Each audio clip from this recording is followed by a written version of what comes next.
आणि मग त्या गोडाऊनमध्ये माल नाही अशा सबबी खातर आपल्याला हे काही देणार नाही.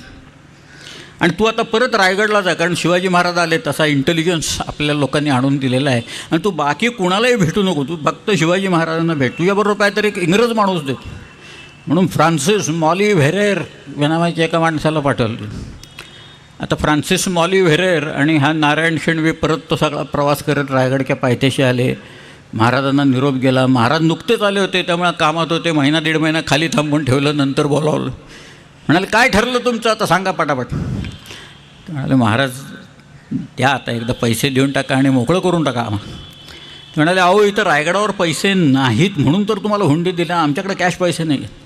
हा कॅश द्या म्हणतोय, महाराज नाही म्हणतात. शेवटी महाराज म्हणाले हे बघा आता असं मी या राज्याचा राजा आहे आणि तुमच्याशी व्यापारी संबंध आम्हाला कायम ठेवायचे आहेत.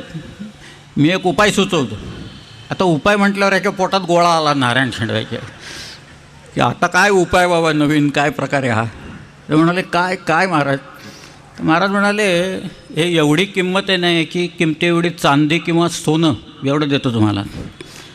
मागच्या वेळेला नारळ सुपारी भात म्हणाले हे. आता चांदी आणि सोनं म्हणतायत ते की रोज भाव बदलत असतात सगळ्याचे तिथं. बरं ना सोनं किंवा चांदी घ्यायची याची ऑथॉरिटी या दोघात नव्हतीच कोणालाही तिथं काही.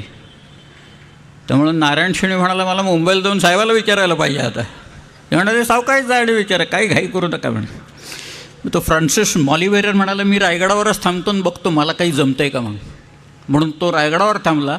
नारायण शेणवी आला मुंबईला. तो सगळा प्रवास करत परत आल्यावर लांबून येताना पाहिल्यावर गेरॉड ऑंजरनी ओळखलं याही वेळेला याच्या हाताला काही लागलेलं नाही.